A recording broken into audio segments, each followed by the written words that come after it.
എല്ലാവർക്കും നമസ്കാരം. IFPHന്റെ 1831 ദിവസത്തെ മലയാള വിഭാഗത്തിലേക്ക് സ്വാഗതം. ആദ്യമായി ഒരു നിമിഷം പ്രാർത്ഥന. നന്ദി. ഇന്ന് തിരുവോണമാണ്. ഇപ്പൊ എല്ലാവരും മനുഷ്യരെല്ലാവരും ഒന്നുപോലെ സമഭാവനയുടെ ദിവസമാണ്. അത് നമ്മളെ ഓർമ്മിപ്പിക്കുന്ന ദിവസം കൂടിയാണ്. ഇപ്പൊ ഓർമ്മകൾക്ക് വളരെ പ്രാധാന്യമുണ്ട്. ഹോമിയോപ്പതി എന്നല്ല, നമ്മുടെ വ്യക്തി ജീവിതത്തിൽ പോലും. അപ്പോൾ ഓർമ്മയിലെ ഓണം എന്ന വിഷയത്തിൽ ഓർമ്മകൾ പങ്കുവയ്ക്കാൻ നമ്മുടെ പ്രഗത്ഭരായ വ്യക്തികൾ നമ്മുടെ പ്ലാറ്റ്ഫോമിൽ ജോയിൻ ചെയ്തിട്ടുണ്ട്. ഇസ്മായിൽ സർ ഉൾപ്പെടെ ജോയിൻ ചെയ്ത് പറഞ്ഞിട്ടുണ്ട്. ഓരോരുത്തരും അവരവരുടേതായ ഓർമ്മകൾ പങ്കുവെക്കാൻ ആഗ്രഹിക്കുന്നു. അപ്പൊ ബൈബിളിൽ ഒരു വചനമുണ്ട്. അതായത് സ്വർഗരാജ്യം ആകാശത്താണെങ്കിൽ അവിടെ ആദ്യം പറവകൾ എത്തുമായിരുന്നു, സമുദ്രത്തിലാണെങ്കിൽ മത്സ്യങ്ങൾ എത്തുമായിരുന്നു, പക്ഷെ അവരാരും എത്തുന്നില്ല. അപ്പൊ എവിടെ സ്വർഗരാജ്യം? നിന്റെ ഉള്ളിൽ തന്നെയാണ്. അപ്പൊ ഓണം ഉള്ളിൽ തന്നെയാണ്. ഉള്ളിലുള്ള ആ ഓണത്തെ ഉണർത്തുവാൻ ആണ് നമ്മുടെ ഈ ആചാരങ്ങൾ പ്രയോജനപ്പെടുന്ന എനിക്ക് തോന്നുന്നു. ഇതെല്ലാം നമുക്ക് പരിപാടിയിലേക്ക് കടക്കാം. സെനറ്റ് സാറ് ജോയിൻ ചെയ്തിട്ടില്ല, അതുകൊണ്ട് തന്നെ അദ്ദേഹത്തിന് തുല്യനായ ശ്രീധരകുമാർ സാറിനെ ആദരവ് ക്ഷണിക്കുന്നു. സാറേ, എല്ലാവർക്കും ഓരോ ഓണാശംസകൾ. നമസ്കാരം. കേൾക്കാമല്ലോ ഇല്ലേ? കേൾക്കാം. ഓക്കെ. ഓണം മനസ്സിനകത്തൊരായിരം ഓർമ്മകൾക്കും മധുരത്വങ്ങൾക്കും നിറം പകരുന്ന നമ്മുടെ സ്വന്തം ഉത്സവമാണ്. മലയാളി മനസ്സിലെ ആത്മാവാണ് ഈ ഓണം. പൊതു ആഘോഷങ്ങളിലുപരി ഓണം ഓരോ മലയാളിക്കും ഒരു നൈഷ്ഠികാനുഭവമാണ്. പുതിയ വസ്ത്രങ്ങളിൽ നിന്നും പഴയ ഓർമ്മകളിലേക്കുള്ള ഒരു യാത്രയും. ഓണത്തിൻ്റെ പിന്മാറ്റത്തിൽ നിന്നുള്ള പുണ്യകഥ നമുക്കെല്ലാവർക്കും അറിയാമല്ലോ. മഹാബലി രാജാവിൻ്റെ സ്വർണ്ണഭരണകാലം, എല്ലാവരും ഒരുപോലെ ജീവിച്ചിരുന്ന അതിമനോഹരമായ ദിനങ്ങൾ. പാഠപുസ്തകങ്ങൾക്കും പുറത്തുള്ള ഒരു മാസമുണ്ട് ആ കഥയ്ക്ക്. അത് സത്യം, ധർമ്മം, സമത്വം, സ്നേഹം എന്നിവയുടെ മഹത്വം നമ്മളോട് പറഞ്ഞു തരുന്നു. മാവേലി നാട് വാണിടും കാലം, മനുഷ്യരെല്ലാവരും ഒന്നുപോലെ, ആമോദം താനും ഒതുമാണിടും കാലം, അപ്പോഴുണ്ടാരും കടാവിളക്കൊന്നും ആയിരുന്നു. ഈ വരികൾ കേൾക്കുമ്പോൾ നമ്മുടെ എല്ലാവരുടെയും ഹൃദയം ഒന്നും അവർക്കൊന്നും അല്ലേ. പണ്ടത്തെ ഓണാഘോഷങ്ങൾ ഓർക്കുമ്പോൾ പൂക്കളം നിറയുന്ന വീട്ടുമുറ്റങ്ങളും അതുപോലെ സദ്യ കഴിച്ചിരുന്ന ഓണം അതുപോലെ വിശുദ്ധമായി യാതൊന്നുമില്ല. വീട്ടിലെ മുതിർന്നവരുടെ കൈകൊണ്ടുണ്ടാക്കിയ കറി, പക്കത്തിലെ ചക്കപ്പഴം വാരി വെച്ച ഒരു പായസം, തുമ്പയും പടിയുമായി പൂക്കളമായി തീർത്ത അസാധ്യങ്ങൾ, ഇത് ആ ഓർമ്മകളാണ് നമ്മുടെ ഓണത്തെ കൂടുതൽ മനോഹരമാക്കുന്നത്. ഇന്നത്തെ കാലത്ത് ജീവിതം മാറിയിരിക്കുന്നു. പുതിയ കാലം പുതിയ രീതികൾ. എങ്കിലും ഓണത്തെ പോലുള്ള ഉത്സവങ്ങൾ നമ്മെ നമ്മുടെ അടിസ്ഥാനം ഓർത്തു തരുന്നു. പുത്തൻ തലമുറയ്ക്ക് പൈതൃകത്തെയും പാരമ്പര്യത്തെയും കൈമാറുന്ന അവസരമാണ് ഈ പുണ്യദിനം. അതുപോലെ എനിക്ക് ഓർമ്മ വന്ന കാലം, അതായത് എൻ്റെ ചെറുപ്പത്തിലെ എൻ്റെ പിള്ളേരോണം എന്ന് പറഞ്ഞ ഒരു സംഗതി ഉണ്ടായിരുന്നു. അത് ഈ പിള്ളേരോണം ഒരു മാസം മുമ്പേ, അതായത് ഈ കർക്കിടകത്തിലെ ഓണത്തിന് പിള്ളേരോണം എന്നാണ് പറഞ്ഞത്. അന്ന് തുടങ്ങും എല്ലാ പരിപാടികളും. അതായത് വീട്ടിലുള്ളതൊക്കെ അടിച്ചു പൂത്തുവാരി പഴയതെല്ലാം കളയുക, പുതിയതൊക്കെ വരുത്തുക, അതുപോലെ ചുറ്റും വൃത്തിയാക്കുക. അതുപോലെ തന്നെ ഈ ചുണ്ണാമ്പ് കൊണ്ടുവരുന്നവരുണ്ട്. അതുപോലെ പല പല ആൾക്കാർ വരും. ഇതൊക്കെ ഈ കണിയൊക്കെ ആയിട്ട് കൊണ്ടുവരും പല സാധനങ്ങൾ, ഏത്തക്കൊല, അതുപോലെ മത്തങ്ങ, അങ്ങനെയൊക്കെ ഉള്ളത് അടിയന്മാരൊക്കെ. അതെല്ലാം കൊണ്ടുവന്ന് കഴിഞ്ഞാൽ അവർ കൊട്ടയിലാണ് കൊണ്ടുവരുന്നത്. ആ കൊട്ട നിറച്ച് ഓണത്തിൻ്റെ അന്ന് ഇതെല്ലാം കൊടുക്കണം. അന്നേരം അന്ന് വെളുപ്പിന് തലേദിവസം ഇതെല്ലാം അരിഞ്ഞു വെക്കും. തലേദിവസം വല്യച്ഛൻ പതിയെ ഉപ്പേരി മുതലായത് ശർക്കരട്ടിയെല്ലാം തലേദിവസം ഉണ്ടാക്കി വെക്കും. ഞാനായിരുന്നു അന്നത്തെ അസിസ്റ്റൻ്റ്. പുള്ളിക്ക് വേണ്ടിയതെല്ലാം ഓടിക്കൊണ്ടു കൊടുക്കുന്നത് ഞാനായിരുന്നു. ആ ഓർമ്മകളെല്ലാം ഇന്ന് വളരെയധികം മനസ്സിൽ നിന്ന് ഒരിക്കലും അത് മാറുകയില്ല. അന്നത്തെ ആ സദ്യയുടെ ഒരുക്കങ്ങളും. പിന്നെ ഓണത്തിൻ്റെ ദിവസം അതിരാവിലെ കുളിച്ച്, അതായത് 5 മണിയാകുമ്പം പൂവെടുക്കുമ്പം ഇത് പൂവടയുണ്ട്.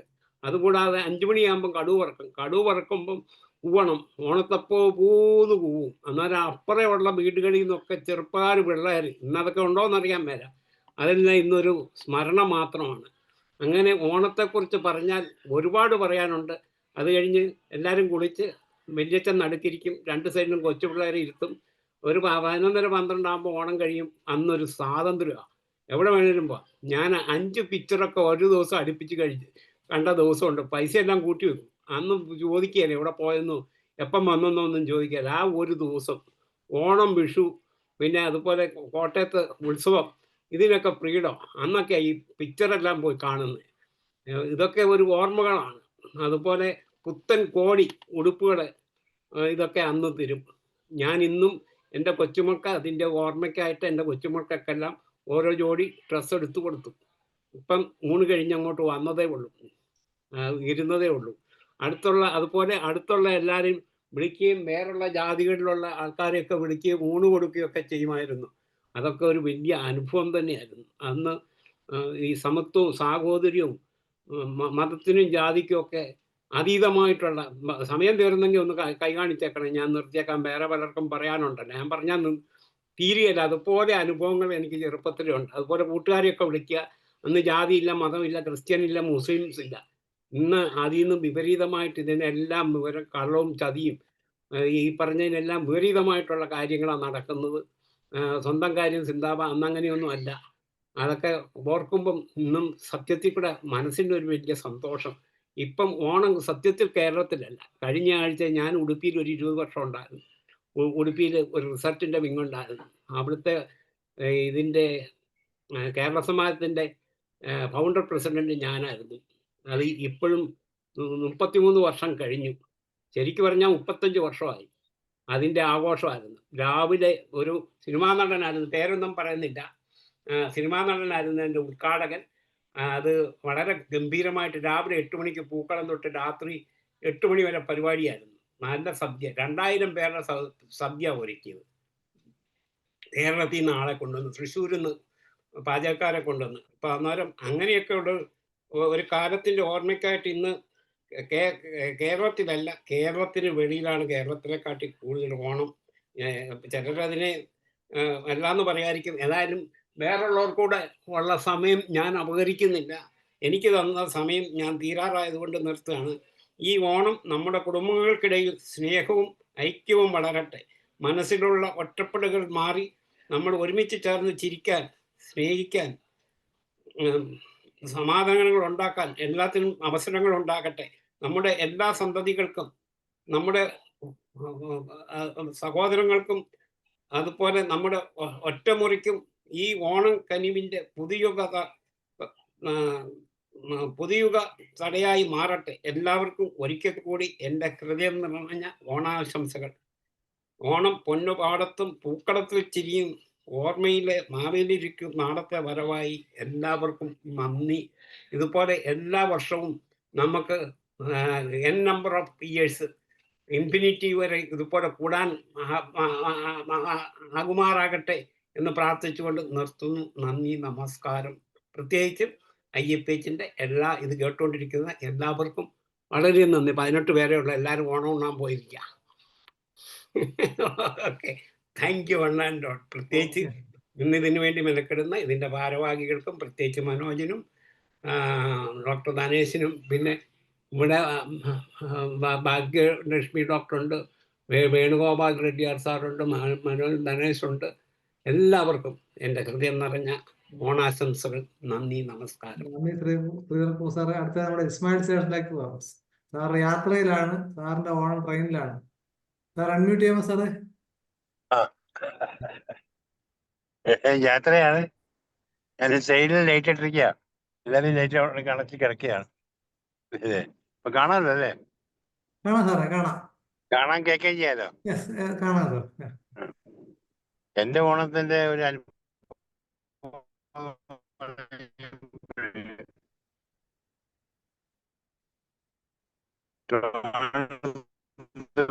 പഠിച്ചോണ്ടിരിക്കുമ്പോഴുള്ള അനുഭവം. അന്ന് ഓണം നമ്മള് ദേശീയ ഉത്സവമാണ് ഇപ്പോഴും. അതെ, എന്താ ഒന്ന് ഉണ്ടാവണ കാരണം ഒരു ദേശീയ വിനോദമായിട്ട് മാറിയ. കളിയുമില്ല, വഞ്ചനയുമില്ല, കളവില്ല, എള്ളോളമില്ല എന്ന് പറഞ്ഞ് പാടി നടക്കുന്ന സമയം. ഇപ്പൊ അതൊന്നുമല്ല. ഇപ്പൊ എല്ലായിടത്തും ചതിയേ ഉള്ളൂ, വഞ്ചനയേ ഉള്ളൂ, പിടിച്ചു പറിയേ ഉള്ളൂ, എല്ലാം കൊണ്ടുപോയിപ്പം. അപ്പൊ അവിടെ നമ്മൾ ഈ പഴയ അർത്ഥവാക്യം പറഞ്ഞിട്ട് കാര്യമില്ല. ആ അർത്ഥവാക്യം പകരം വേറെ വാക്യങ്ങൾ കണ്ടുപിടിക്കേണ്ടിയിരിക്കുന്നു.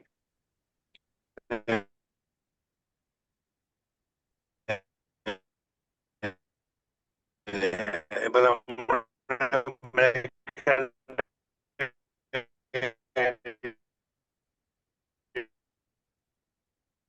അല്ലേ, ഞാൻ ഓണസദ്യ എല്ലാം കൊടുത്തു. വീട്ടില് ഹോസ്പിറ്റലില് എല്ലാവർക്കും ടേബിൾ ഇട്ടു, ഇലയിൽ വിളമ്പി കൊടുത്തു. ഞാൻ വരെ കൂടെ ഇരുന്ന് കഴിച്ചു. ചെറിയ പ്രശ്നമൊക്കെ നടത്തി അങ്ങോട്ടും ഇങ്ങോട്ടും സന്തോഷമായിട്ട് പിരിഞ്ഞു. ഞാൻ എൻ്റെ ഓർമ്മയിൽ ഓണം പറഞ്ഞപ്പോൾ ഞാൻ ട്രിവാൻഡ്രത്ത് പഠിക്കുമ്പോൾ രമേഷ് ബാബു എന്ന് പറഞ്ഞ എൻ്റെ സുഹൃത്തുണ്ടായിരുന്നു. അപ്പം അദ്ദേഹം ഇല്ല, മരിച്ചുപോയി. അങ്ങനെ പിൻകാലത്ത് പിന്നീട് ലീല എന്ന് പറഞ്ഞിട്ട് ഒരു പെൺകുട്ടിയെ കല്യാണം കഴിച്ചിരുന്നു. അത് എൻ്റെ ജൂനിയർ പഠിച്ച കുട്ടിയാണ്. 2-3 വർഷം ജൂനിയറായിട്ട് പഠിച്ചോണം.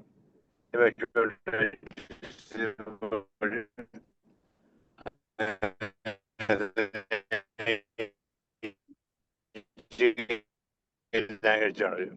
അവരും മരിച്ചുപോയി. അവരെ വീട്ടിൽ എന്നെ മരിച്ചു ഉണ്ണാൻ വേണ്ടി വിളിച്ചിരുന്നു ഓണത്തിന്. അത് ഞാൻ പോയപ്പോഴത്തേക്കും എൻ്റെ രമേശിന്റെ അച്ഛൻ ചോദിച്ചു, നിങ്ങൾക്കത് ഓണം ഉണ്ടോ? ഞാൻ പറഞ്ഞു, ഓണം ഉണ്ടോ എന്ന് വെച്ചാൽ ഓണം ഉണ്ണാൻ വേണ്ടി വന്നിരിക്കണം എന്ന് പറഞ്ഞു. എനിക്ക് ചേട്ടന്മാർക്ക് ഓണം ഉണ്ടോ എനിക്ക് അറിയില്ല. നമ്മൾ ചേട്ടന്മാർക്കല്ല, കേരളീയരാണെങ്കിൽ എല്ലാവർക്കും ഓണമുണ്ട്. എല്ലാവരുടെയും ഓണമാണത്. ചേട്ടന്മാർക്കെന്നോ പട്ടാണികൾക്കെന്നോ മേത്തരക്കാർക്കോ ഒന്നും പ്രത്യേകമില്ല. നായർന്നോ തീയർന്നോ ഒന്നുമില്ല, എല്ലാവർക്കും ഓണമുണ്ട്.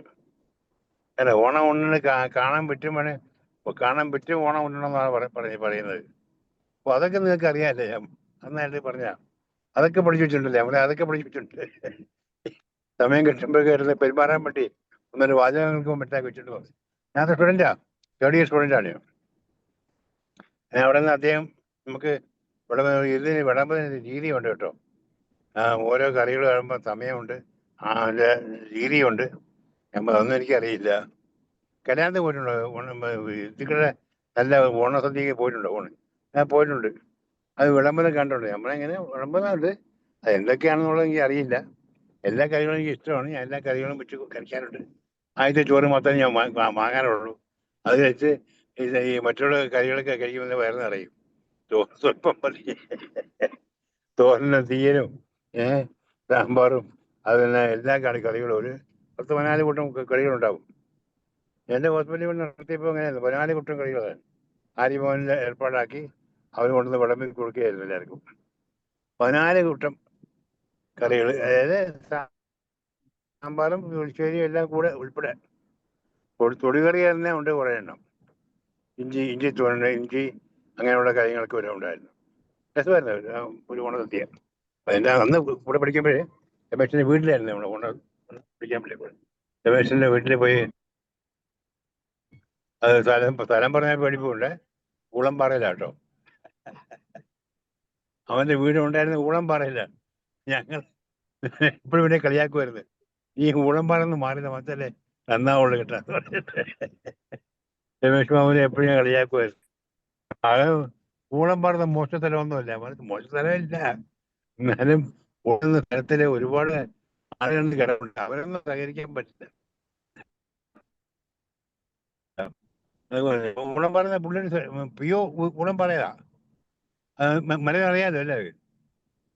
പിയോ ഊളംപാറ. അപ്പൊ ഞങ്ങൾ എപ്പോഴും കളിയാക്കുമായിരുന്നു പറഞ്ഞിട്ട്. അയാളെ വീട്ടിൽ നിന്ന് അയാളെ അച്ഛനും അമ്മയെല്ലാം കൂടെ എപ്പോഴെപ്പോൾ നിന്ന് കറികളും എല്ലാം കൂട്ടി കഴിച്ചു.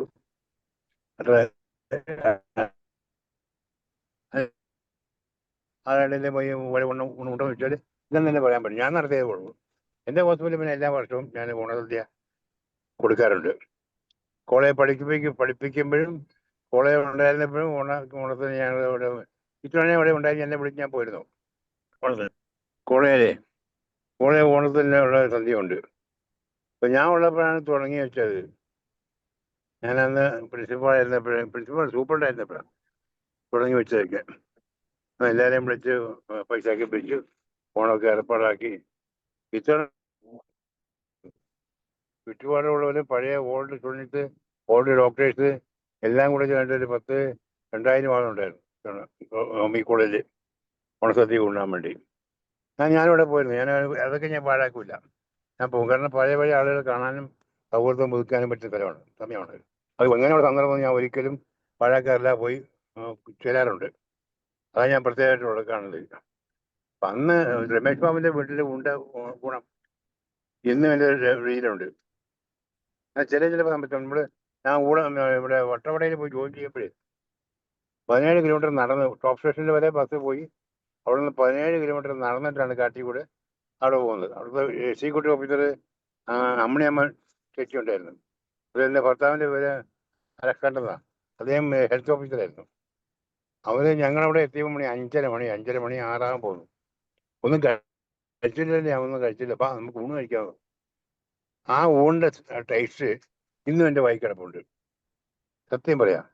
ഈ അടുത്ത കാലത്താണ് അമ്മ ചേച്ചി മരിച്ചത്. കഴിഞ്ഞ ആഴ്ച ഞാൻ മകളെന്നെ വിളിച്ച് സംസാരിച്ചപ്പോൾ ഞാൻ മകളടുത്ത് പറയായിരുന്നു, അമ്മ എപ്പോഴും ഡോക്ടർ കാര്യം പറയാറുണ്ട് ഇങ്ങനെ പറഞ്ഞു. അപ്പം ആ ചാപ്റ്റർ അവിടെ ക്ലോസായി. ഞാൻ ഒരിക്കൽ തന്നെ പോയിട്ടുണ്ടായിരുന്നു വട്ടവടയിൽ. വട്ടവടയിൽ ഡോക്ടർമാർ പോകുന്നത് അവര് ലീവ് എടുത്ത് മാറി നിൽക്കും. ശമ്പളം വാങ്ങാൻ വേണ്ടി മാത്രം പോകും. ലീവ് കൊടുത്ത് ശമ്പളം മാറ്റം വരും, അവർക്കെല്ലാം കൊടുക്കും. ഇതിന് ഭാഗമുള്ള പാക്കേജ് ഇടും, അങ്ങനെ പോകും. ഇതൊക്കെയാണ് ഇപ്പോഴത്തെ രീതിയിൽ. ഓണത്തെ വലിയ സദ്യയുള്ളൂ. ഞാൻ പറഞ്ഞില്ല, ഊണം പറയല് എൻ്റെ രമേശ് ബാബുവിൻ്റെ വീട്ടിൽ ഓണം ഇന്നും എൻ്റെ സ്മൃതിയിൽ തങ്ങി നിൽപ്പുണ്ട്. അതുപോലെ മറ്റൊരു തങ്ങി തന്നെയാണ് വട്ടവടയിലെ ചേച്ചി വിളമ്പി തന്ന തൈരും ചോറും ഒരു തൊടികറിയും. ഒറ്റ തൊടികറി ഉണ്ടായുള്ളൂ. ആ ടേസ്റ്റ് നിന്ന് എൻ്റെ വായിൽപ്പെടും. ഞാൻ എല്ലായിടത്തും പറയാറുണ്ട് ആ കാര്യം.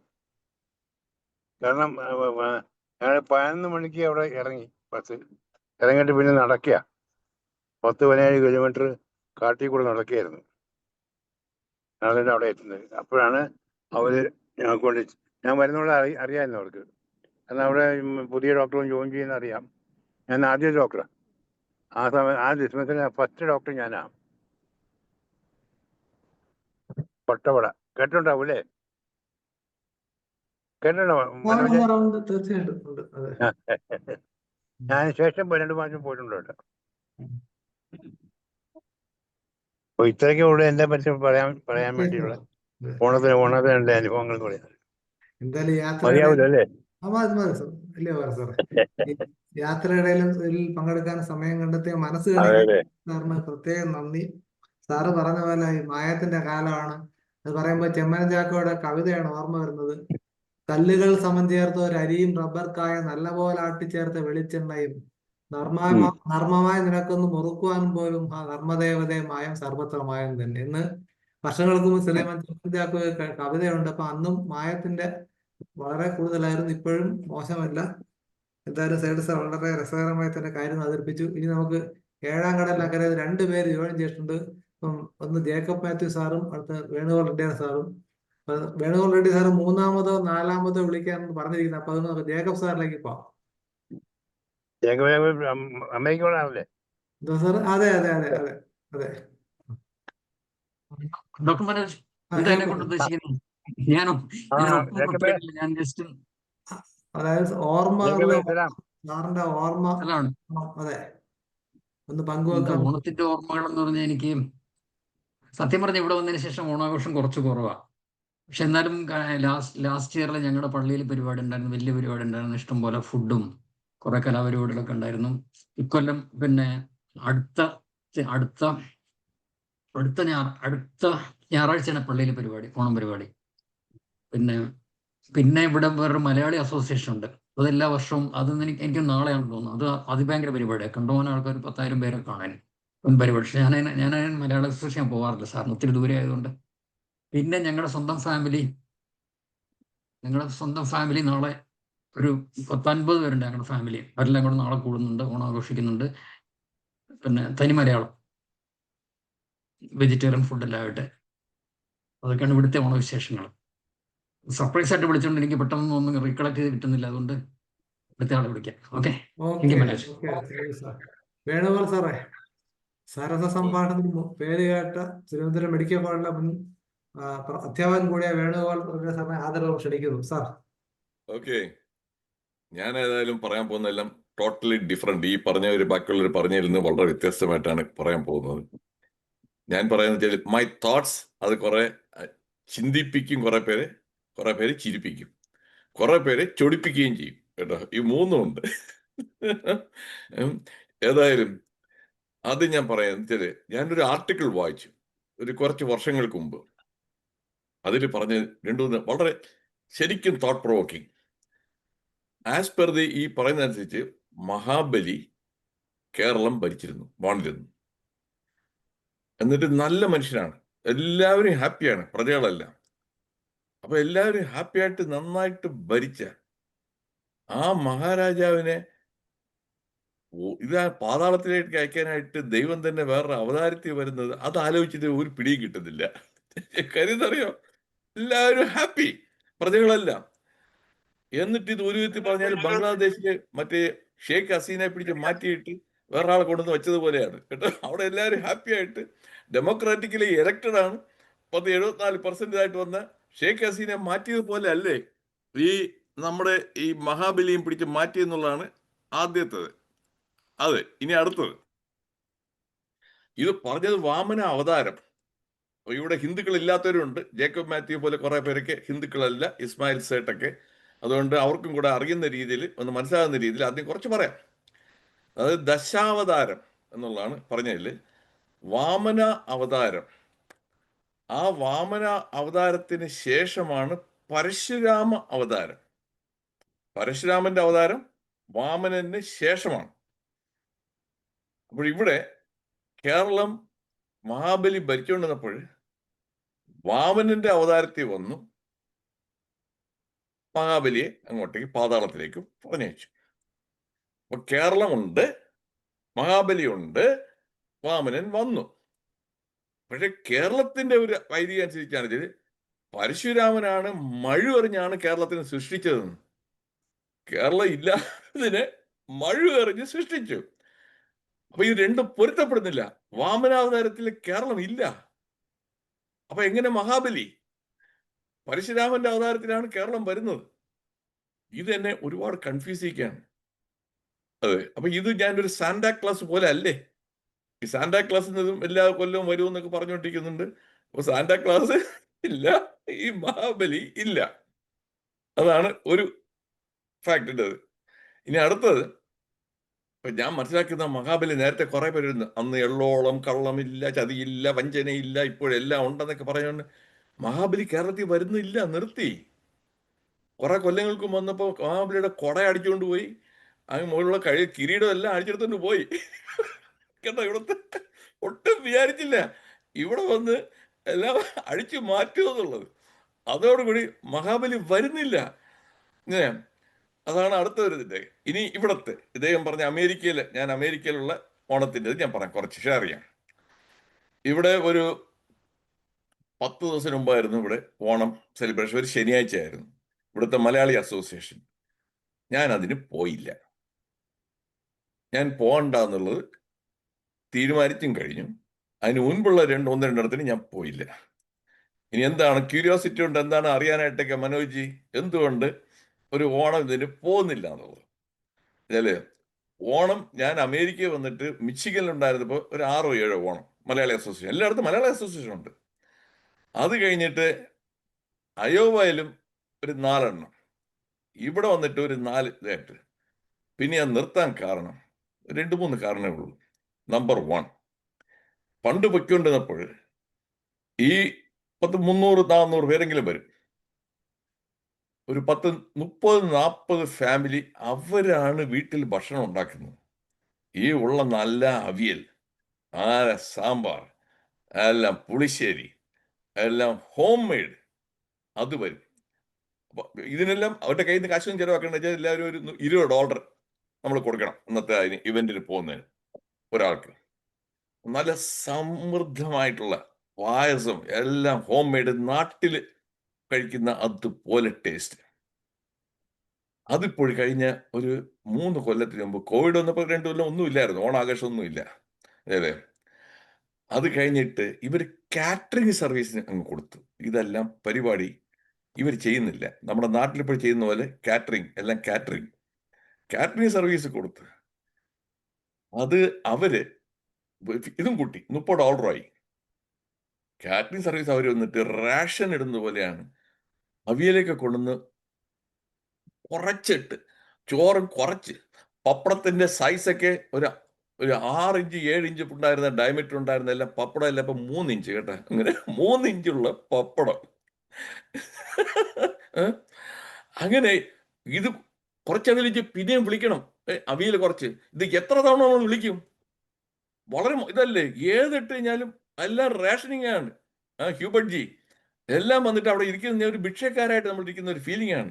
കൂടെ ചോദിച്ച് ഇങ്ങോട്ട് കുറച്ച് ഇടാമോ, അതാ അവിയൽ മറ്റേ പുളിശ്ശേരി ഇങ്ങനെ. അത് വളരെ ഇത്. പിന്നെ ടേസ്റ്റും കൊള്ളുന്നില്ല.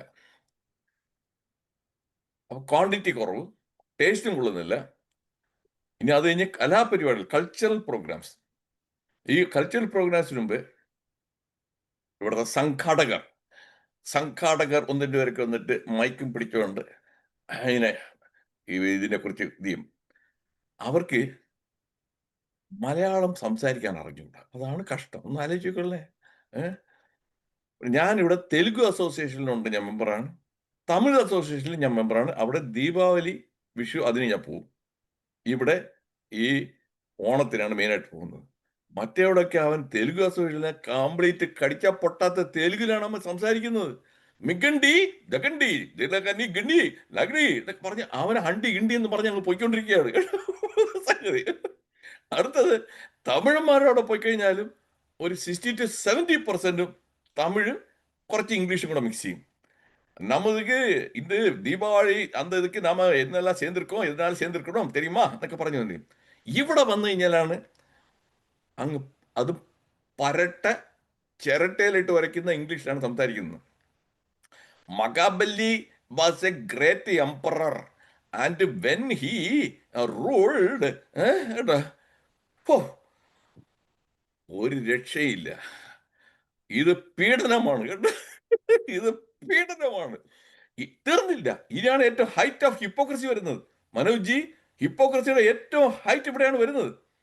ആ വന്നിരിക്കുന്ന ഒന്ന് രണ്ട് പേർ പറയും, I wish I could speak in Malayalam but I am afraid I won't be able to speak fluently. ഇവിടെ നന്നായിട്ട് ഫ്ലുവൻ്റ് ആയിട്ട് ഇങ്ങനെ വന്നുകൊണ്ടിരിക്കുകയാണ് ഇംഗ്ലീഷ് കേട്ടോ. എന്നിട്ട് ഞാൻ അന്വേഷിക്കും, ഔട്ട് ഓഫ് ക്യൂരിയോസിറ്റി. ആ നിൽക്കുന്ന കക്ഷിക്ക് ഒരു 45-50 വയസ്സുള്ള കക്ഷി, കോട്ടും സൂട്ടും എല്ലാം നിൽക്കുകയാണ്. അപ്പോൾ ഞാൻ വിചാരിക്കും, ഇങ്ങനെ എവിടെ നിന്ന് ഇവിടെ വന്നിട്ട് ഇത്ര അല്ലേ? ഇവിടെ വന്നിട്ട് ഒരു 10 കൊല്ലം ആയിട്ടുള്ളൂ. 10 കൊല്ലം വരെ നാട്ടിലായിരുന്നു. 10 കൊല്ലം വരെ നാട്ടിൽ ഇരുന്ന മലയാളമാണ്. ഇവിടെ ഒരു നേഴ്സിനെ കിട്ടിയിട്ട് ഒരു അക്കമ്പനിയുടെ ബാഗേജ് ആയിട്ടാണ് വന്നിരിക്കുന്നത്. ബാഗേജ് അക്കമ്പനിയുടെ ആയിട്ട് നേഴ്സ് ആയിട്ട് വന്നിരിക്കുകയാണ്. ഒരു 10 കൊല്ലം കൊണ്ട് ആ മലയാളം എല്ലാം മറന്നു ഹ്യൂബർട്ട് ജി, തീർന്നു. പിന്നെ ഇംഗ്ലീഷ് ഇങ്ങനെ ഇതാണ് വെള്ളപ്പാച്ചിലാണ് കേട്ടോ. നയാഗ്ര പോലും തോറ്റുപോകും. ഇങ്ങനെയുള്ള ഇത് കണ്ട് അപ്പൊ എനിക്ക് പിന്നെ ഒരു ചൊറിച്ചിൽ വല്ലാതെ വരും കേട്ടോ. ഇത് കുറച്ചു നേരം കണ്ട് എനിക്ക് ഇങ്ങനെയുള്ള കുറേയൊക്കെ ടോളറേറ്റ് ചെയ്യാൻ എനിക്ക് പ്രയാസമാണ്.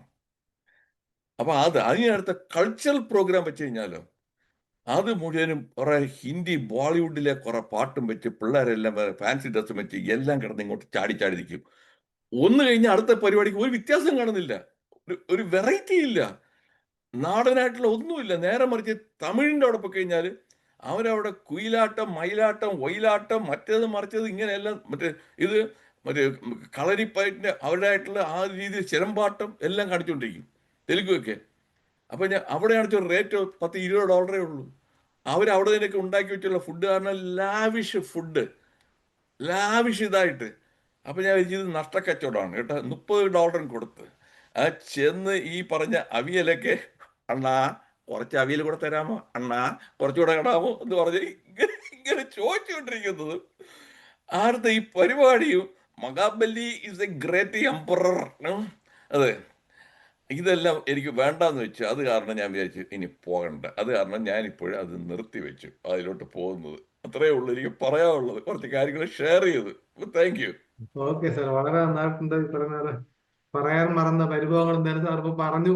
നമ്മുടെ സന്തോഷം. അതുപോലെ തന്നെ ഈ മുമ്പൊരു എനിക്ക് ചെമ്മൻ ജോക്കറാണ് തോന്നുന്നു, അതായത് ജനിക്കും മുമ്പൻ മകൻ ഇംഗ്ലീഷ് പഠിക്കണം, അതിനാൽ ഭാരതൻ പേരറിഞ്ഞ് ഇംഗ്ലണ്ടിലാക്കി എന്ന് പറയും പോലെയാണ് നമ്മുടെ മലയാളികളുടെ അവസ്ഥ. പണ്ട് നമ്മുടെ CK നായനാർ തമാശയായിട്ട് പറയുമായിരുന്നു, ഇംഗ്ലണ്ടിൽ ചെന്നപ്പോൾ അവിടുത്തെ കൊച്ചു കുട്ടികൾ പോലും ഇംഗ്ലീഷ് സംസാരിക്കുന്നത് ലണ്ടനിൽ ചെന്നപ്പോഴത്തേക്ക്. അപ്പൊ നമുക്ക് ദൈവം സ്വാഭാവികമായിട്ട് രോമാഞ്ചം ഉണ്ടാവും എന്നുള്ളത് നമ്മുടെ ഒരു അവസ്ഥയായി മാറി. എന്തായാലും സാറിന്റെ സംഭാഷണം വളരെ നന്നായിരുന്നു. അപ്പൊ നമുക്ക് ഇനി വരും ദിവസങ്ങളിൽ സാറിന്റെ ഒരു നർമ്മവേദി എന്ന് വെച്ച് സാറിന്റെ ഒരു പ്രഭാഷണം നമുക്ക് ഫുൾ ടൈം വെച്ചേക്കാം. ഓക്കെ. തീർച്ചയായും നമുക്കെല്ലാം അവിടെ ചിരിക്കാം, അവരോട് വകുപ്പുണ്ടാവും. ഭാഗ്യലക്ഷ്മി ഡോക്ടറെ, ഡോക്ടർ താടി കഴിഞ്ഞിട്ട് ഇരിക്കുകയാണ്. ഓക്കെ, അൺമ്യൂട്ട് ഡോക്ടറെ. കേൾക്കാമോ എല്ലാവർക്കും? കേൾക്കാം കേൾക്കാം. എന്തായാലും നമ്മുടെ ഡോക്ടർ വേണുഗോപാലിന്റെ നർമ്മ സംഭാഷണത്തെ മുഴുകി അങ്ങനെ ചിരിച്ചിരിക്കുമായിരുന്നു. ഇപ്പം അദ്ദേഹം പറഞ്ഞ ഒരു ഇതിന് ഒരു മറുപടി ഞാൻ പറഞ്ഞോട്ടെ. നമ്മള് ഇപ്പൊ പറഞ്ഞ വാമന അവതാരവും ഈ മഹാബലി ഭരിച്ചതും ഒക്കെ നമ്മൾ മലയാളികൾ എങ്ങനെയെന്നറിഞ്ഞില്ല ഇങ്ങനെ കുറെ മിഥ്യാധാരണകളും ആയിട്ടാണ് ഓണത്തെ വരവേൽക്കുന്നത്. ഓണം എന്ന് പറഞ്ഞാൽ യഥാർത്ഥത്തിൽ വാമന അവതാരം, വാമനൻ ജനിച്ച ദിവസമാണ്. ഭഗവാൻ വാമനന്റെ രൂപത്തിൽ അവതാരം എടുത്ത ദിവസമാണ് ഇന്ന്, ചിങ്ങമാസത്തിലെ തിരുവോണത്തില്. അതാണ് നമ്മൾ മലയാളികൾ ആഘോഷിക്കുന്നത്. അതാണ് മഹാബലി. ഇപ്പം സാറ് പറഞ്ഞു മഹാബലിയെ, നല്ല മഹാനായിരുന്ന ഏറ്റവും നല്ല രാജാവായിരുന്ന മഹാബലിയെ ചവിട്ടി പാതാളത്തിൽ വിട്ടു. അത് ഒരു സ്ഥലത്തും പറയുന്നില്ല. മഹാബലിയെ ചവിട്ടി താഴ്ത്തിയിട്ടില്ല ഭഗവാൻ.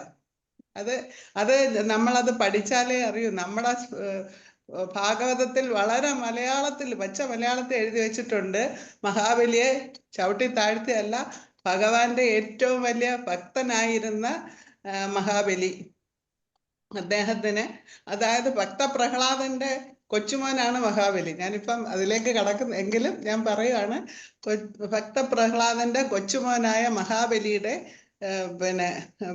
മഹാബലിക്ക് ഏറ്റവും പ്രിയങ്കരനായിരുന്നു ഭഗവാൻ. അദ്ദേഹത്തിന് അനുഗ്രഹം കൊടുക്കാൻ വേണ്ടിയാണ് ഭഗവാൻ വാമന രൂപത്തിൽ ഇവിടെ പ്രത്യക്ഷപ്പെട്ടത്. അതൊരു കഥയുണ്ട്, അതിന്റെ പിന്നിൽ ഒരുപാട് കാര്യങ്ങളുണ്ട്. അദ്ദേഹത്തിനെ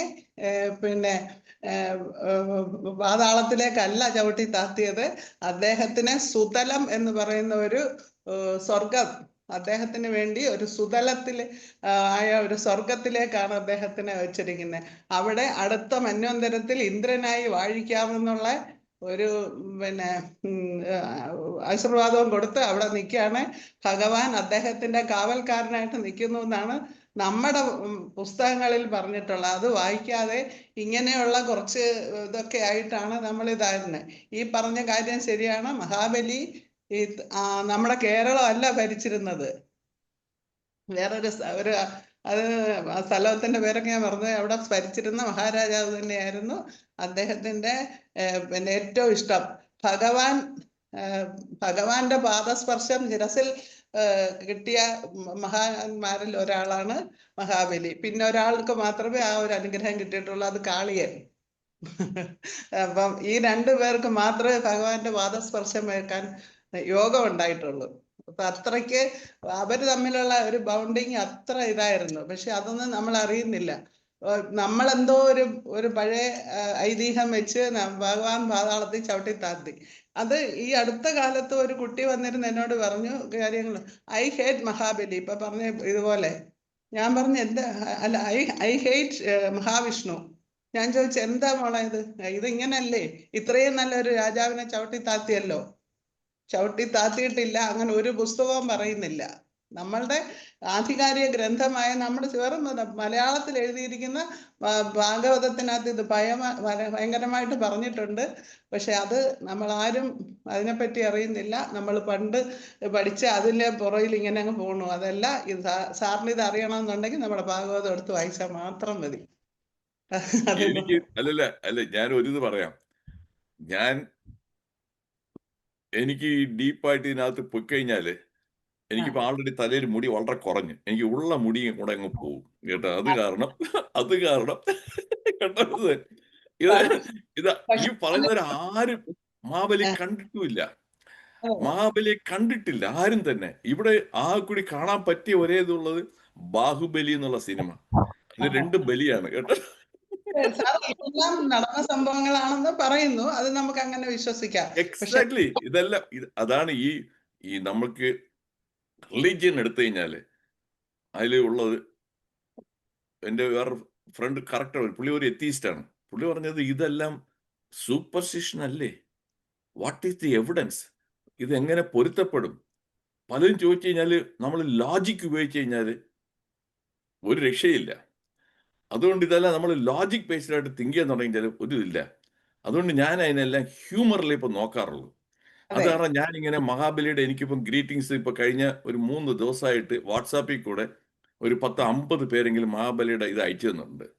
ആ മഹാബലിയുടെ കൊടവണ്ടിയും അതെല്ലാം കണ്ടു കഴിഞ്ഞാൽ ഇങ്ങേർക്ക് മെറ്റബോളിക്, ഞാൻ മെഡിക്കൽ ഡയഗ്നോസ് ആണ് പിന്നെ നോക്കുന്നത്, മെറ്റബോളിക് സിൻഡ്രോം കാണും. ഇങ്ങേര് വന്നിട്ട് മിക്കവാറും ഇത് ഡയബറ്റീസ് കാണും. ഈ ഉള്ള ഒരു എക്സസൈസും ഒന്നുമില്ല. മഹാബലിയുടെ യഥാർത്ഥ ചിത്രം അതേ അല്ല. ഇത്രയും കോമാളി നമ്മുടെ ഈ മലയാളികള് ഇത്രയും കോമാളിയാക്കി ചിത്രീകരിക്കുന്ന വേറൊരാളില്ല. ഇത്രയും എന്തുകൊണ്ട് ഇങ്ങനെ കോമാളിയാക്കുന്നു? അതൊക്കെയാണ് ചിന്താവിഷയം. ഇന്നത്തെ കാലത്തിന്റെ ഒരു ഇതാണ്, കാലത്തിന്റെ പോക്കാണ് ഇത്, അല്ലാതെ വേറെ ഒന്നുമല്ല. നമ്മൾക്ക് അതെ ഭാഗ്യലക്ഷ്മിജി, അതായത് നമ്മൾ ഇതിനെ ഒന്ന് സീരിയസ് ആയിട്ട് മസിൽ പിടിച്ച് ആലോചിച്ച് തുടങ്ങിക്കഴിഞ്ഞാൽ എന്തൊരുന്നറിയാം, സാങ്കേതിക നമ്മുടെ മനസമാധാനം പോയി കിട്ടും.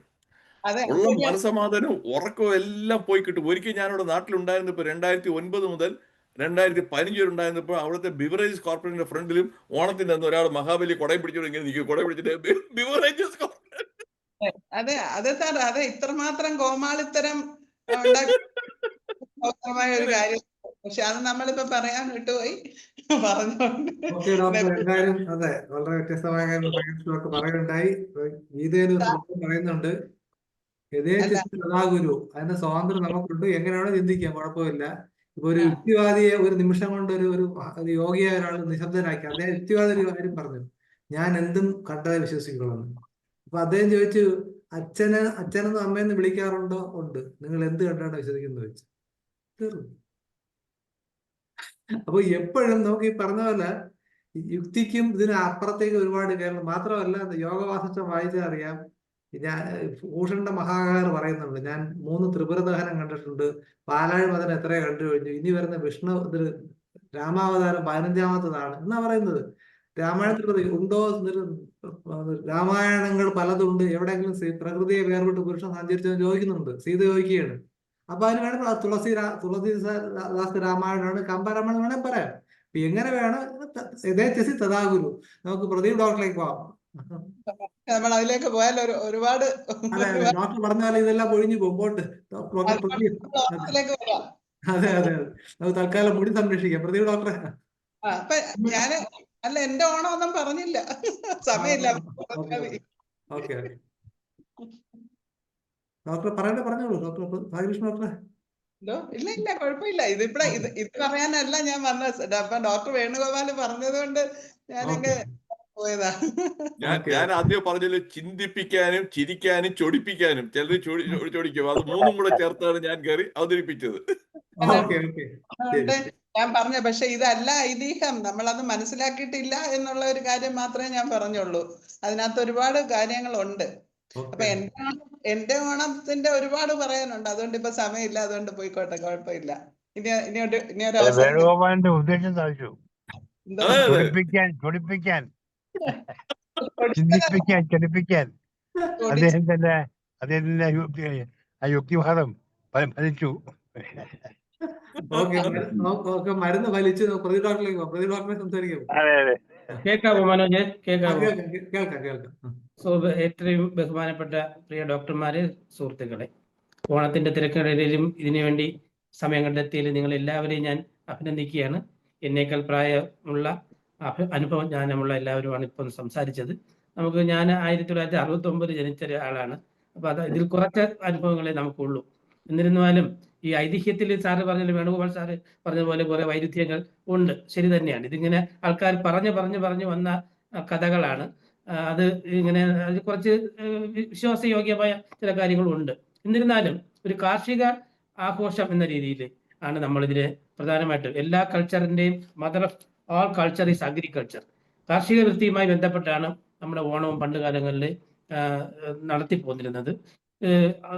വളരെ സാഹോദര്യത്തോടുകൂടെ എല്ലാ ജാതി മത ഭേദമന്യേ കേരളത്തിലുള്ള എല്ലാവരും, അതുകൊണ്ട് തന്നെ കേരളത്തിന്റെ തന്നെ ഒരു ദേശീയ ഉത്സവമായിട്ട് തന്നെയാണ് നമ്മൾ ഓണം ആഘോഷിച്ചു വരുന്നത്. അപ്പോൾ ഞാൻ തിരുവനന്തപുരത്ത് ജനിച്ചു വളർന്ന ആളാണെങ്കിലും എൻ്റെ അച്ഛൻ കരുനാഗപ്പള്ളി കൊല്ലത്തുള്ള ആളാണ്. എനിക്ക് രണ്ട് തരത്തെയും ഓണങ്ങൾ, വ്യത്യസ്തമായ ഓണങ്ങൾ അനുഭവിക്കുവാൻ വളരെ ചെറുപ്പത്തിൽ തന്നെ സാധിച്ചിട്ടുണ്ട്. ഈ അതിൽ തിരുവനന്തപുരത്തെ ഓണം എന്ന് പറയുന്നത് പ്രധാനമായിട്ട് ഈ പന്തുകളി, അത്തപ്പൂക്കളം, ഓണസദ്യ, പിന്നെ ഊഞ്ഞാല് കെട്ടല് എന്നൊരു സ്ഥിരം പരിപാടിയുണ്ട്. പുലികളിയും ഉണ്ടായിരുന്നു. തുമ്പിതുള്ളൽ തിരുവനന്തപുരത്ത് മാത്രം കാണുന്ന ഒരു ആണെന്ന് തോന്നുന്നു. എനിക്ക് മറ്റു സ്ഥലങ്ങളിൽ അറിയില്ല. കൊല്ലത്ത് അധികം കണ്ടിട്ടില്ല തുമ്പിതുള്ളൽ. പക്ഷെ കരുനാഗപ്പള്ളിയിൽ കാർഷിക വൃത്തിയുമായി ബന്ധപ്പെട്ട് ഈ സാറ് പറഞ്ഞതുപോലെ, നേരത്തെ നമ്മുടെ പ്രസംഗം പറഞ്ഞതുപോലെ മാസങ്ങൾക്ക് മുമ്പേ തന്നെ ഇതിന്റെ മുന്നൊരുക്കങ്ങൾ നടത്തുന്നു എന്നുള്ളതാണ്. പലതരത്തിലുള്ള ഉപ്പേരികൾ ഞാൻ അനുഭവിച്ചറിയുന്ന അവിടെയാണ്. നമ്മൾ ഇവിടെ വാഴയ്ക്ക ഉപ്പേരി മാത്രമാണ് തിരുവനന്തപുരത്തുള്ളതെങ്കിൽ അവിടെ ചേന, ചേമ്പ്, അങ്ങനെയുള്ള വിഭവങ്ങളും കൂടെ ഉപ്പേരികൾ ഉണ്ടാക്കി ഒരു 2 ആഴ്ച മുമ്പേ തന്നെ ഉപ്പേരി ഉണ്ടാക്കൽ എന്ന് പറയുന്ന ഒരു പ്രക്രിയ ഉണ്ട്. അതുപോലെ അവിടെ പണിക്ക് വരുന്നവർക്ക് ഇവിടെ നിന്ന് നെല്ല് കൊടുക്കുക, ഇവിടുത്തെ കാർഷിക വിഭവങ്ങൾ കൊടുക്കുക, അതുപോലെ തന്നെ ഓണക്കാഴ്ചകൾ അവർ കൊണ്ടുവരും. തിരിച്ച് അവർക്ക് ഓണക്കോടി കൊടുക്കുന്നതൊക്കെ ഞങ്ങളുടെ ചെറുപ്പകാലത്തുള്ള അനുഭവങ്ങളാണ്. പിന്നെ തിരുവാതിര, വളരെ പ്രായമായ അമ്മമാർ പോലും കൊല്ലം പ്രദേശത്ത് തിരുവാതിര കളിക്കുന്ന വളരെ സാഹൂതം ഞങ്ങൾ വീക്ഷിച്ചിട്ടുണ്ട്. അതുപോലെ ഓണപ്പാട്ടുകളുണ്ട്. കുടം വെച്ചുള്ളൊരു കളി കൊല്ലത്ത് ഞാൻ കണ്ടിട്ടുണ്ട്.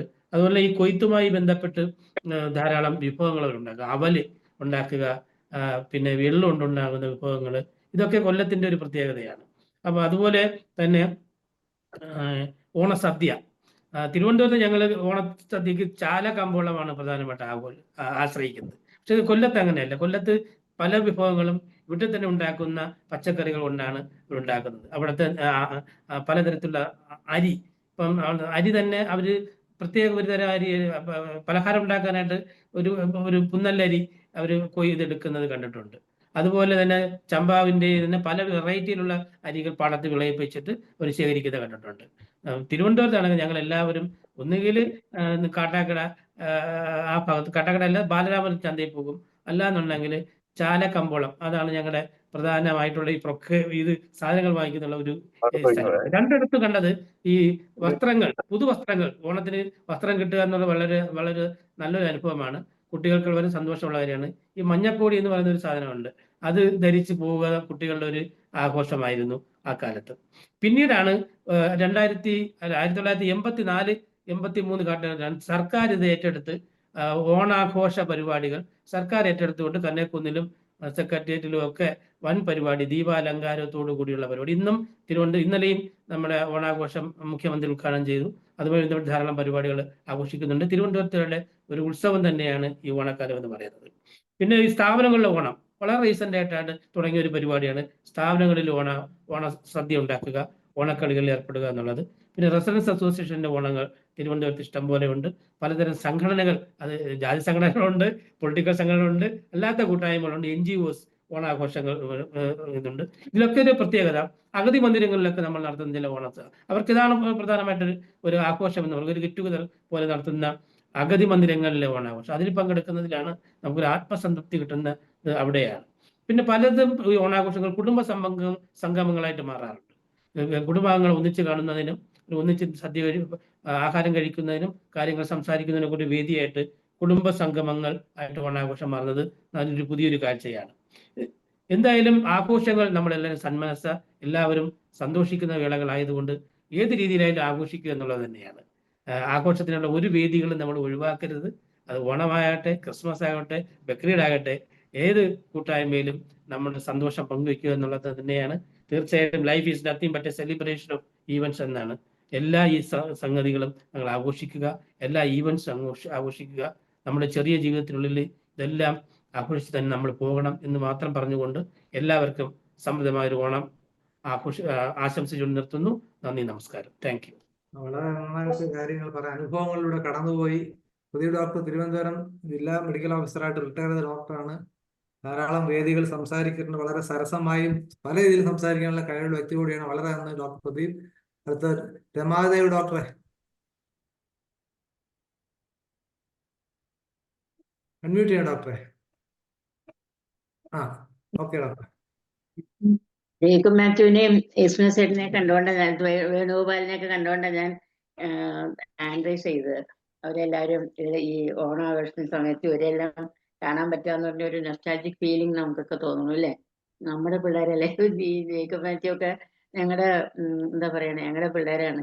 അവരെ ഇങ്ങനെ കാണുമ്പോൾ ഒരു ഭയങ്കര സന്തോഷം. പിന്നെ എൻ്റെ ഓണം ആഘോഷം എന്ന് പറഞ്ഞു കഴിഞ്ഞാൽ എൻ്റെ അച്ഛൻ PWDയിലെ എഞ്ചിനീയർ ആയിരുന്നു. പക്ഷെ ഞങ്ങൾ 10 മക്കളാണ്. എഞ്ചിനീയർ ആണെന്ന് പറഞ്ഞിട്ട് കാര്യമില്ല. ഒരു പൈസ അത് കൈക്കൂലി വാങ്ങിക്കാത്ത ഒരു ആളുണ്ടെങ്കിൽ അത് ചാൻവാടി ശങ്കരമേനോൻ മാത്രമാണ്. ഇപ്പോഴും ഞാൻ വിശ്വസിക്കുന്നതാണ്. അപ്പോൾ അതുകൊണ്ട് ഞങ്ങൾക്കൊക്കെ ഈ ഒരു ഓണോ അങ്ങനെ എന്തെങ്കിലും വരണം, ഞങ്ങൾക്കൊരു പുതിയ ഓണത്തോട് കിട്ടാനായിട്ട്. അപ്പൊ അതുകൊണ്ട് ഞങ്ങൾ അങ്ങ് ഭയങ്കര ത്രില്ലിലിരിക്കുകയായിരിക്കും.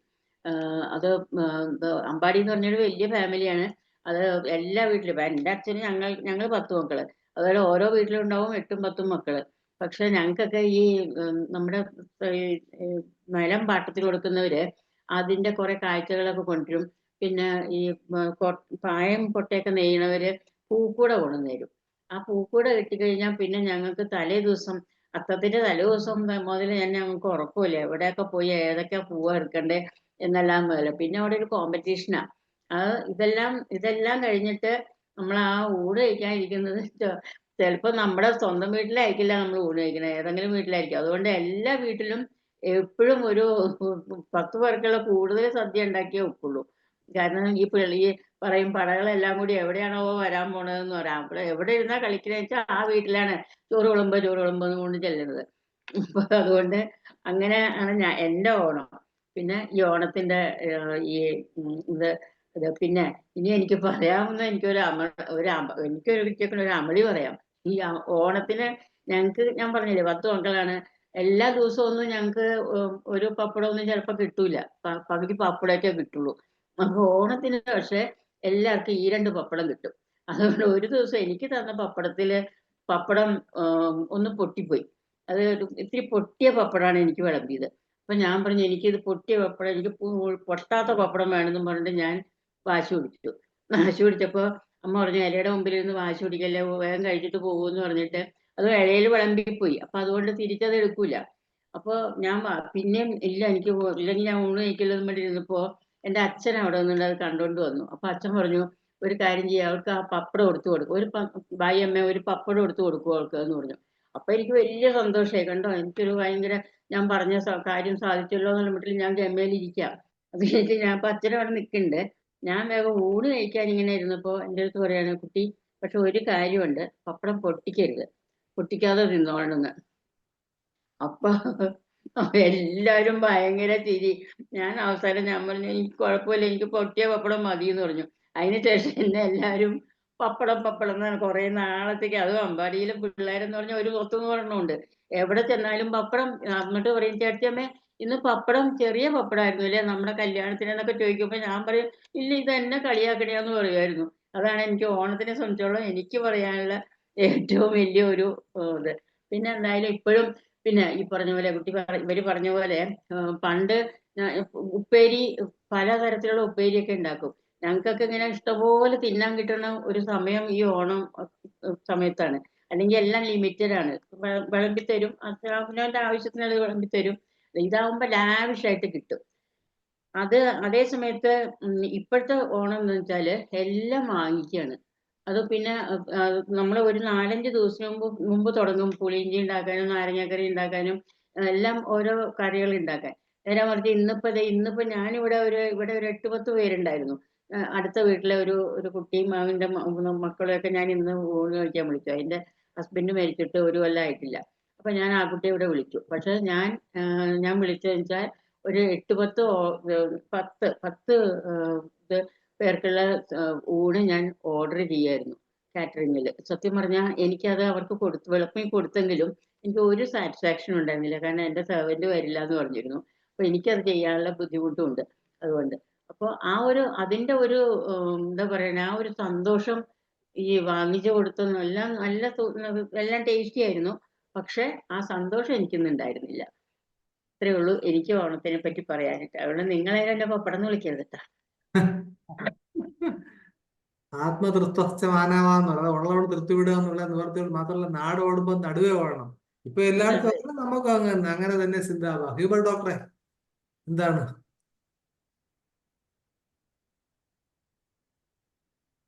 അൺമ്യൂട്ട് ചെയ്യണേ ജേക്കബിന് എന്നെ ഓർമ്മയുണ്ടോ ജേക്കബേ? ഡോക്ടർ. മ്യൂട്ടാണ് ഡോക്ടർ. ജേക്കബ് ഡോക്ടർ അൺമ്യൂട്ട് ചെയ്യാം. തീർച്ചയായിട്ടും ഓർക്കുന്നുണ്ട്.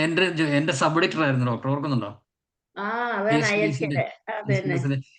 കഴിഞ്ഞ 2 മാസം മുന്നേ ഏതൊരു പേഷ്യന്റ് വന്നപ്പോൾ ഡോക്ടറെ അറിയാവുന്നൊക്കെ എന്നോട് ചോദിച്ചു. ഞാൻ പറഞ്ഞു എനിക്ക് നന്നായിട്ട് അറിയാവുന്ന ആളാ എന്നൊക്കെ പറഞ്ഞു. ഏതൊരു പേഷ്യന്റ് വന്നും പറഞ്ഞു. പേഷ്യന്റ് പേര് ഡോക്ടർ. കേൾക്കാവോ? കേൾക്കാം കേൾക്കാം. ഓക്കെ കേൾക്കാം. ഇതാ ഞാൻ കൃഷി ചെയ്ത പഴം. ഓ,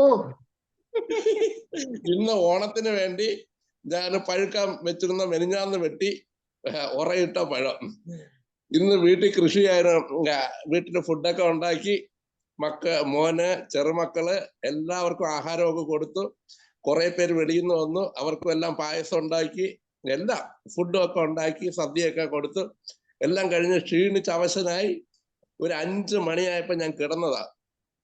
ഒരു 8:30 9:15 വരെ കിടന്ന് ഉറങ്ങി. കാരണം അത്ര ക്ഷീണമായിരുന്നു. കാരണം എന്ന് വെച്ചാൽ പ്രിപ്പറേഷന്. അപ്പൊ ഞാൻ ആലോചിച്ച വേണുഗോപാൽ സാറ് പറഞ്ഞതുപോലെ അതെല്ലാം ആർട്ടിഫിഷ്യലായിട്ട് പോയി തീരുമ്പോൾ ഏറ്റവും വലിയൊരു ആഘോഷമാണ്, നമ്മുടെ ആ ഒരു സന്തോഷമാണ്. കൊച്ചിലെ മുതൽ ആ പൂക്കളം കാണുകയും കളിക്കളങ്ങൾ കാണുകയും നമ്മുടെ ഹൃദയത്തിനകത്ത് ഓണം എന്ന് പറഞ്ഞപ്പോൾ ഒരു ഉത്സവമാണ് നമ്മുടെ മനസ്സിനകത്തൊക്കെ. കൊച്ചിലെ മുതൽ ആ പായസത്തിന്റെ രുചിയും കാര്യങ്ങളും ഒക്കെ. അപ്പൊ പക്ഷെ നമുക്ക് അതെല്ലാം നഷ്ടപ്പെട്ടു പോകുന്നുണ്ട്. പൈതൃകമായിട്ട് നമുക്ക് കിട്ടിയിട്ടുള്ള പല കാര്യങ്ങളും നഷ്ടപ്പെട്ടു പോകുന്നുണ്ട്. ഇപ്പോൾ തന്നെ എനിക്ക് ഇവർ രണ്ടുപേരും മറ്റേ ഭാഗ്യലക്ഷ്മി ഡോക്ടറും വേണുഗോപാൽ സാറും ഒക്കെ ഈ ഇതിലത്തെ സീരിയസിലോട്ട് പോയപ്പോ എനിക്ക് ഒരുമാതിരി വല്ലാതെ വിഷമം അനുഭവപ്പെട്ടു. കാരണം എന്ന് വെച്ചാൽ എല്ലാം മനസ്സിനകത്ത് ഉണ്ടായിരുന്ന ഒരു ഉത്സവ പ്രതീതി, ആ ഉത്സവ പ്രതീതിയുടെയൊക്കെ യാഥാർത്ഥ്യങ്ങളിലോട്ടും പലപ്പോഴും വികലമാക്കുന്ന രീതിയിലൊക്കെ കാര്യങ്ങൾ പോകുന്ന കാണുമ്പോൾ വളരെയേറെ പ്രയാസമുണ്ട്. ഇന്നത്തെ ലോകത്തിൽ അത് മാറി മാറി മാറി മാറി എല്ലാം ഒരുമാതിരി നഷ്ടപ്പെട്ടു പോകുന്നു. എനിക്ക് തോന്നുന്നു നമ്മുടെ ഹൃദയങ്ങളിലേ ഇതുള്ളൂ. ഓണത്തിന്റെ ആ ഉത്സവ പ്രതീതി നമ്മുടെ ഹൃദയത്തിലേ ഉള്ളൂ, നമ്മുടെ ഒരു ജനറേഷന്. എനിക്ക് തോന്നുന്നു ഇനി അടുത്ത ജനറേഷൻ ഇത് കാണുമോന്ന് അറിയത്തില്ല. ഏതായിരുന്നാലും ഓർമ്മകളിലെങ്കിലും ഒരു സന്തോഷമായിട്ട് നിൽക്കട്ടെ. ഞങ്ങൾ ഏതായിരുന്നാലും ഭക്ഷണം എല്ലാം ചെയ്തു, ഒരു 3-4 ദിവസം കൊണ്ട് റെഡിയായി. അതാണ് ഞാൻ പറഞ്ഞത്, പഴം ഞാൻ റെഡിയാക്കി വെച്ചിട്ട് പക്ഷെ പഴുത്തില്ല. പിന്നെ അത് കാരണം വെളിയിൽ നിന്ന് വാങ്ങിക്കേണ്ടി വന്നു. ഇപ്പോഴാണ് പഴുത്ത് റെഡിയായത്. ഏകദേശം പഴം ഈ രാത്രിയിലാണ് റെഡിയായത്. രാവിലെ വേറെ പഴം വാങ്ങിക്കേണ്ടി വന്നു. അപ്പോൾ എന്തായിരുന്നാലും ഞാൻ അതിനു വേണ്ടിയുള്ള ഒരുക്കം ഏതായിരുന്നാലും ഇനിയുള്ള സമൂഹത്തിലും നമുക്ക് തിരിച്ചു കൊടുക്കാനായിട്ട് പറ്റട്ടെ എന്ന് പറഞ്ഞുകൊണ്ട് ആശംസിച്ചുകൊണ്ട് നിർത്തുന്നു. Thank you. ഇനി അടുത്തതൊന്ന് ചിരിക്കാനായിട്ട് ഒരു കാര്യം കൂടെ പറയാം. അതായത് നമ്മൾ ഈ ടിപ്പ് ഓഫ് ദി ഐസ്ബർഗ് എന്ന് കേട്ടാണല്ലോ. അതെ. അപ്പൊ അതിന് ടിപ്പ് കാണാൻ താഴെ 7 ഇരട്ടിയുണ്ട്. അതേപോലെ നമ്മുടെ ഇവിടെ ഈ സത്യശീലൻ ശാലിനി എന്ന് പറയുന്ന ആളുടെ ടിപ്പ് ഓഫ് ദി ഐസ്ബർഗ് മാത്രമേ കാണുന്നുള്ളൂ കേട്ടോ. നെറ്റിക്ക് സ്ക്രീൻ അഡ്ജസ്റ്റ് ചെയ്യും. അതെ, ഓക്കെ. ഇപ്പോഴും കാണാം. മറ്റേ ഇത്രയും നേരം ടിപ്പ് ഓഫ് ദി ഐസ്ബർഗ് ആ കൂടി തലയുടെ മുടി കുറച്ച് കാണാം. ഓക്കെ. അപ്പൊ ശൈലൻ ഡോക്ടറെ എന്ത് പറയുന്നു? അൺമ്യൂട്ട് ഡോക്ടറെ, അൺമ്യൂട്ട് ചെയ്ത് സംസാരിക്കും ഡോക്ടറെ. ഓക്കെ. ഒന്നുമില്ല, ഓണമല്ലേ, ഓണമായിട്ട് ഇങ്ങനെ ഇരിക്കുന്നു. ആരുമില്ല, ഒറ്റയ്ക്കേ ഉള്ളൂ. അതുകൊണ്ട് ആരും ഇല്ലാത്ത ഓണം ആയതുകൊണ്ട് ആദ്യമായിട്ടുള്ള ഒരു ഓണമാണ്. അപ്പൊ പഴയ ഓണം എന്ന് പറഞ്ഞാൽ നമ്മുടെ ഓണം അന്നത്തെ, ഇപ്പൊ നമുക്ക് ഓണത്തിന്റെ ആ ഒരു സുഖം ഇപ്പൊ ഇല്ലല്ലോ. ഇപ്പൊ വല്ല ഇവിടുന്നെങ്കിലും എന്തായാലും എല്ലാരും വാങ്ങിക്കും, കഴിക്കും. അപ്പൊ ഒറ്റയ്ക്കായപ്പോ പിന്നെ അങ്ങനെ ഒരു ഇപ്രാവശ്യം മാത്രം അങ്ങനെയും കൂടെ അങ്ങായിപ്പോയി. ഇപ്പൊ ഇന്ന് കൊച്ചുമോള് വരും, അതിന്റെ ഒരു സന്തോഷത്തിൽ ഇരിക്കുന്നു. നീ എത്തിയില്ല ഇതുവരെ, അങ്ങനെ ഇരിക്കുന്നു ഓണം. എല്ലാം നഷ്ടങ്ങളുടെയാണ് അല്ലേ? നഷ്ടങ്ങളാണ്. ആകത്തുകയാണല്ലോ നമ്മുടെ മനുഷ്യ ജീവിതം എന്ന് പറയുന്നത് തന്നെ. പറഞ്ഞപ്പോ ഞാൻ ഓർത്ത ഒരു കാര്യമുണ്ട്. നഷ്ടങ്ങളുടെ പിന്നെ കാര്യം പറയുമ്പോൾ നമുക്ക് ഏറ്റവും നഷ്ടപ്പെട്ടത് നമ്മുടെ പ്രകൃതിയാണ്. പ്രകൃതി എനിക്ക് ഓണ സമയത്ത് എന്നെ ഏറ്റവും അധികം ആകർഷിച്ചിട്ടുള്ള ഒരു കാര്യം എന്ന് പറയുന്നത് നമ്മുടെ എൻ്റെ കുട്ടിക്കാലത്തുള്ള ഓണനിലാവ്. അതെ അതെ, അതിനൊരു പ്രത്യേക സുഖം ഉണ്ടായിരുന്നു. ഇപ്പോഴും ഞാൻ ഇന്നലെ ഇറങ്ങി വന്ന് മുറ്റത്ത് നോക്കി, പക്ഷെ നമ്മൾക്ക് ഇപ്പൊ നമ്മുടെ സൗകര്യങ്ങൾ ഏറ്റവും കൂടുതൽ വന്നതോടുകൂടി നമ്മൾക്ക് ഇങ്ങനെയൊക്കെയുള്ള കുറച്ച് കാര്യങ്ങൾ നഷ്ടപ്പെട്ടു. ഞങ്ങളുടെ ചെറുപ്പകാലത്ത് എല്ലായിടത്തും ഒന്നും കറണ്ട് ഇല്ല, കുറച്ച് വീടുകളിൽ മാത്രം അതിൻ്റെ ഉള്ള. പക്ഷേ എൻ്റെ വീടിന്റെ ചുറ്റും പാടമാണ്. മറ്റേ പ്രദീപ് ഡോക്ടർ പറഞ്ഞാൽ ഞാനും കരുനാഗപ്പള്ളിക്കാരിയാ. അപ്പൊ എൻ്റെ വീടിന്റെ ചുറ്റിനും ആ പാടമാണ്. ആ പാടത്തിലോട്ട് ഈ ചിങ്ങത്തിലെ കൊയ്ത്ത് കഴിഞ്ഞ് പാടം നിറയെ ഇങ്ങനെ ചിലപ്പോൾ വെള്ളമായിരിക്കാം, ചിലപ്പോൾ അല്ലാതെ ഇതിന്റെ നെല്ലിന്റെ കച്ചിക്കുറ്റി ഞങ്ങൾ പറയുന്നത്, അത് വെട്ടിയെടുത്തതിന് ശേഷമുള്ള കച്ചിക്കുറ്റിയിലേക്ക് ഇങ്ങനെ ആ നിലാവ് വന്ന് നിൽക്കുമ്പം നമുക്കൊരു നിലാവിന്റെ നിറം നമുക്ക് ആസ്വദിക്കാൻ പറ്റുന്ന ഒരു അവസരമാണത്. പറഞ്ഞ പോലെ അതിലിങ്ങനെ നോക്കി നിൽക്കുമ്പോൾ എന്താ നമുക്ക് കിട്ടുന്ന ആ ഒരു ആത്മസുഖം, അത് ഞാൻ ഇവിടെ വന്നപ്പോൾ നമുക്ക് തിരുവനന്തപുരത്ത് വന്നതിന് ശേഷം നഷ്ടപ്പെട്ട ഒരു കാര്യമാണ്. ഇവിടെ ഏത് സമയം നമുക്ക് ഇലക്ട്രിസിറ്റിയും നല്ല കാര്യങ്ങളൊക്കെ ഉണ്ടെങ്കിലും നമുക്ക് നമ്മുടെ ആ ഒരു ഫീലിംഗ് നമുക്ക് ഭയങ്കരമായിട്ട് നഷ്ടപ്പെടുന്ന ഒരു കാര്യമുണ്ട്. അതുപോലെ തന്നെയാണ് ഓണത്തിന്റെ മഴ എപ്പോഴും ഉണ്ട്, ഒട്ടും കാലം തെറ്റിയ മഴയാണ്. പക്ഷെ എന്നാലും ഞാൻ ഒരുപാട് ദീർഘിപ്പിക്കുന്നില്ല, സമയമായി പോകുന്നു. നമ്മുടെ ഇതില് ഇദ്ദേഹം ബാസി എന്നുള്ള പുള്ളിക്കാരൻ ഫാനായിട്ട് രൂപാന്തരപ്പെട്ടു എന്നാണ് ഞാൻ കാണുന്നത്. ഇപ്പം ബാസിയുടെ രൂപം എല്ലാം മാറി. മാധവിക്കുട്ടി അവസാന കാലങ്ങളില് ഇപ്പൊ ഭാഗ്യലക്ഷ്മി ചേച്ചി പറഞ്ഞപ്പോഴാണ് മാധവിക്കുട്ടി പറയണം, അവസാനം ഞാൻ ടിവിയിൽ നോക്കി പ്രകൃതിയെ നോക്കി കഥകൾ എഴുതാൻ തുടങ്ങി, കവിതകൾ എഴുതാനായിട്ട് തുടങ്ങി. കാരണം പ്രകൃതി മൊത്തം നഷ്ടപ്പെട്ടു പോയി. ഇപ്പോൾ 3 ഫുഡ്, അതായത് 3 പാക്കറ്റ് ഒരു കുടുംബത്തിന് കൊടുക്കും. 2000 രൂപയാണ് ഇപ്പോഴത്തെ റേറ്റ് ഇവിടെ. ഞാൻ കേട്ട് അത്ഭുതപ്പെട്ടു പോയി. സദ്യക്ക് 3 പേർക്കുള്ള ഫുഡിന് 2000 രൂപ. പലരും അങ്ങനെയാണ് ഇപ്പൊ വാങ്ങിച്ചെന്ന് അറിയുന്നു. അതൊരു വലിയ ബിസിനസ് ആയിട്ട് മാറിക്കൊണ്ടിരിക്കുന്നു. നമുക്ക് നിർത്താൻ സമയമായി. പോയിന്റ് പറഞ്ഞ പോലെ ഓണനിലാവിൻ പുടവയെടുത്താൽ അമ്മയ്ക്ക് ഇന്നും മുതലാവണ്യം. തനേഷ് ഡോക്ടറെ നന്ദി പറയാം ഡോക്ടറെ. ഓക്കെ, എന്തായാലും നമ്മുടെ ഓണാഘോഷ പരിപാടി കലാപരിപാടികൾ ഒന്നും ഇല്ലെങ്കിൽ പോലും അതിലും നല്ല ഗംഭീര പരിപാടിയായി മാറി എന്നുള്ളതാണ്. നമുക്കിങ്ങനെ ഒത്തുചേരാനും ഒന്നിച്ചിരിക്കാനും കഥകൾ പറയാനും ചരിത്രം പറയാനും ഓർമ്മകൾ പുതുക്കാനും ഒക്കെ പറ്റിയ ഈ അവസരം അതിഗംഭീരമായി തന്നെ എല്ലാവരും പ്രയോജനപ്പെടുത്തി അവരുടെ ഉള്ളിലുള്ള കാര്യങ്ങളെല്ലാം പറഞ്ഞു. തീർച്ചയായും ഇങ്ങനെയുള്ള പരിപാടികൾക്ക് എന്താണ് പ്രസക്തി എന്ന് പലരും ചോദിക്കുമ്പോൾ ഇതാണ് ഇനിയുള്ള കാലത്തിന്റെ പ്രസക്തി. കാരണം എല്ലാവർക്കും ഒന്നിച്ചിരുന്ന് സംസാരിക്കാൻ പോലും നേരമില്ലാത്ത സമയത്ത് നമുക്ക് ഒത്തുചേരാനും സംസാരിക്കാനും കൂട്ടുകൂടാനും കഥകൾ പറയാനും പറ്റുന്ന, അതുപോലെ തന്നെ നമ്മുടെ ആശയങ്ങൾ അവതരിപ്പിക്കാനും പറ്റിയ ഒരു വേദിയാണിത്. അപ്പൊ ഈ വേദിയിൽ വന്ന് കാര്യങ്ങളെല്ലാം ഓണത്തിനെ കുറിച്ചുള്ള ഓർമ്മകൾ പങ്കുവെച്ച എല്ലാവർക്കും, അത് കേട്ടിരുന്ന അതിൽ പങ്കെടുത്ത എല്ലാവർക്കും, പ്രത്യേകിച്ച് ഇത് മോഡറേറ്റ് ചെയ്ത മനോജ് ഡോക്ടർക്കും പ്രത്യേകം നന്ദി രേഖപ്പെടുത്തിക്കൊണ്ട് എല്ലാവർക്കും ഒരിക്കൽ കൂടി നന്ദി പറയുകയാണ്, IFBHന്റെ പേരിലും എൻ്റെ പേരിലും. തനേഷ്, നിങ്ങൾ ഇപ്പോഴും പറഞ്ഞു സമയം ഇടയ്ക്ക് പറഞ്ഞു, മിക്കതിനും സമയം ഇല്ലാത്ത. എൻ്റെ ഈ ആഴ്ചത്തെ ടോക്ക് വന്നിട്ട് ടൈം പോവർട്ടി ടോക്ക് തന്നെ. ടൈം പോവർട്ടിയാണ് ഈ വ്യാഴാഴ്ചത്തെ ടോക്ക്. Okay, thank you. ഇതോടുകൂടി ഇന്നത്തെ പരിപാടി ഇവിടെ അവസാനിപ്പിക്കുകയാണ്. നാളെ ഇതേ സമയം വീണ്ടും കാണാം എന്ന പ്രത്യാശയോടെ നിർത്തുന്നു. നന്ദി, നമസ്കാരം, ശുഭരാത്രി.